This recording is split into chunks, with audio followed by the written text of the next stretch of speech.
بسم اللہ الرحمن الرحیم۔ السلام علیکم رحمۃ اللہ وبرکاتہ۔ آپ سبھی کا اسٹڈی ٹور میں خیر مقدم کرتی ہوں۔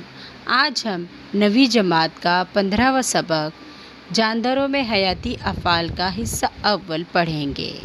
تو اس میں سب سے پہلے ہم دیکھتے ہیں کہ ترسیل کیا ہے۔ ترسیل یعنی کچھ غذائی اجزاء، غذائی مادوں کو ایک جگہ سے دوسری جگہ پہنچانا، اس کو کہا جاتا ہے ترسیل۔ یہ زیادہ تر نباتات میں ہوتا ہے۔ تو آج ہم دیکھتے ہیں اس کے بعد نباتات میں ترسیل۔ ہم جانتے ہیں کہ حیوانات حرکت کرتے ہیں، لیکن نباتات ساکن رہتے ہیں اور ان کے جسم میں مردے خلیات کثرت سے پیدا ہوتے ہیں۔ حیوانات کی بنسبت نباتات کو بہت کم توانائی کی ضرورت ہوتی ہے۔ نباتات کو nitrogen, phosphorus, magnesium, manganese, sodium وغیرہ جیسے غیر کاربنی مرکبات کی ضرورت پڑتی ہے، اور یہ تمام مرکبات زمین سے حاصل کرتے ہیں، اور اس کی یہ مادہ پہنچانے کے لیے اس کو کہا جاتا ہے ترسیل، اور مخصوص قسم کے نسیجیں اس میں یہ کام انجام دیتی ہیں۔ آبی نالیاں پانی بہا کر لے جاتی ہے، اور عروقی نسیجیں غذا کی ترسیل کرتی ہے۔ نباتات کے تمام حصوں میں ترسیلی نسیجوں سے جڑے ہوئے ہوتے ہیں۔ اسی طرح سے نباتات کے تمام حصوں میں عروقی نالیاں اور آبی نسیجوں کے ذریعے سے غذا اور پانی فراہم کی جاتی ہے۔ اب اس کے بعد دیکھیں گے ہم نباتات میں پانی کی ترسیل کس طریقے سے انجام پاتی ہے، اور اس کے لیے ہم سب سے پہلے دیکھتے ہیں بیخی دباؤ۔ جڑوں کی خلیات زمین سے پانی جذب کرتے ہیں، جس سے ان میں لچک پیدا ہوتی ہے اور آگے خلیات پر دباؤ ڈالتے ہیں۔ اسے بیخی دباؤ کہتے ہیں۔ اس طرح سے پانی آبی نالیوں تک پہنچائے جاتے ہیں، اور یہ ارتکاز کے فرق کی وجہ سے وہ آگے بڑھتے جاتے ہیں، اور پانی کا ایک ستون تیار ہوتا ہے اور آگے ڈھکیلا جاتا ہے، اور اسی طریقے سے تمام حصوں تک پانی پہنچایا جاتا ہے۔ اور یہ چھوٹے پودے اور جھاڑیوں میں پانی اوپر تک پہنچانے کے لیے کافی ہوتا ہے۔ دیکھتے ہیں سریانی کشش۔ نباتات میں کس طریقے سے پانی اخراج اور خارج کیا جاتا ہے اس عمل میں۔ سب سے پہلے ہم دیکھتے ہیں کہ پتوں میں مسامات ہوتے ہیں جو کہ پانی کو آبی بخارات کی شکل میں خارج کرتے ہیں، اور یہ ہوتا ہے مسامات کے اطراف میں جو خلیات ہوتے ہیں اسے گارڈ سیل یا اس کو حفاظتی کہتے ہیں، اور وہ مسامات کے کھلنے اور بند ہونے پر قابو رکھتا ہے۔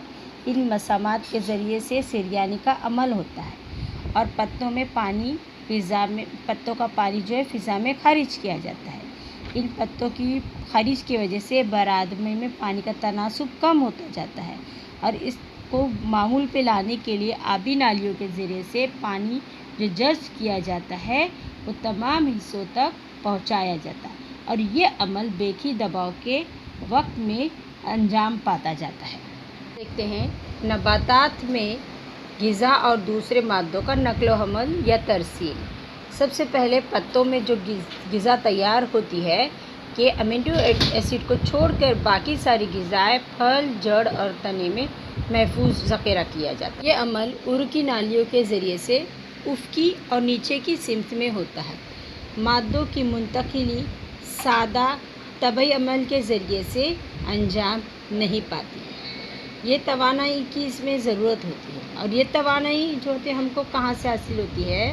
تو یہ توانائی ہم کو ATP کے ذریعے سے حاصل ہوتی ہے۔ جس وقت سکروز جیسے غذائی محلول نالیوں کے ذریعے سے ATP کی مدد سے ترسیل کی جاتی ہے، اس وقت حصے میں پانی کا ارتکاز کم ہوتا ہے۔ اس عمل میں نفوذ کے خلیات اندر داخل ہوتے ہیں، اور خلیہ کے اجزاء میں اضافہ ہو جاتا ہے، جس سے کھلوی دیوار پر دباؤ پڑتا ہے، اور غذائی مادے متصل کم دباؤ خلیات کے میں کھینچے جاتے ہیں۔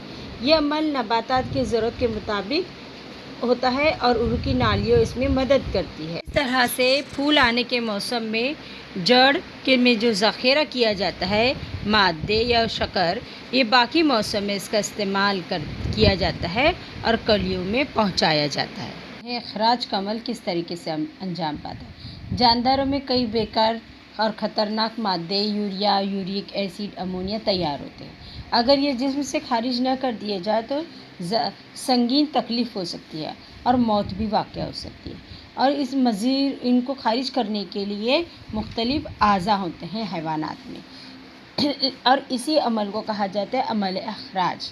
یا خلوی جاندار میں بیکار مادے خلیات کے ذریعے سے ہی خارج کر دیے جاتے ہیں، لیکن کثیر خلوی میں اخراج کا عمل ذرا پیچیدہ ہوتا ہے۔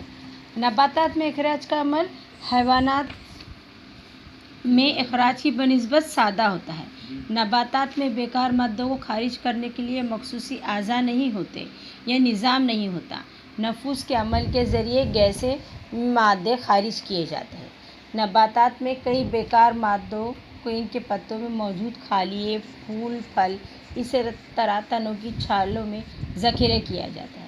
کچھ عرصے کے بعد یہ اعضاء خراب ہو کر گر جاتے ہیں۔ دوسرے بیکار مادے رال اور گوند کی شکل میں شکستہ آبی نالیوں میں ذخیرہ کیے جاتے ہیں اور نباتات کے جڑوں کے ذریعے سے زمین میں بیکار مادے خارج کر دیے جاتے ہیں۔ اس کے علاوہ کچھ نباتات میں بیکار مادے کیلشیم آکسیلیٹ کی کلموں کی شکل میں ہوتے ہیں، اسے ریفائٹس کہتے ہیں۔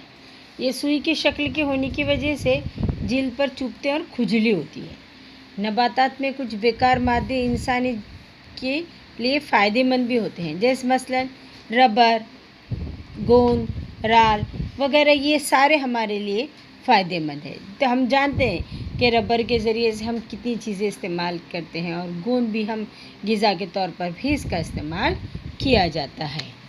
ہم نے دیکھا کہ نباتات میں ترسیل کس طرح سے انجام پاتی ہے، یعنی پانی اور غذا کس طریقے سے پہنچایا جاتا ہے۔ ساتھ ہی ساتھ ہم نے اخراج کا بھی عمل دیکھا، یعنی زائد پانی اور فاسد مادوں کو کس طریقے سے خارج کر دیا جاتا ہے۔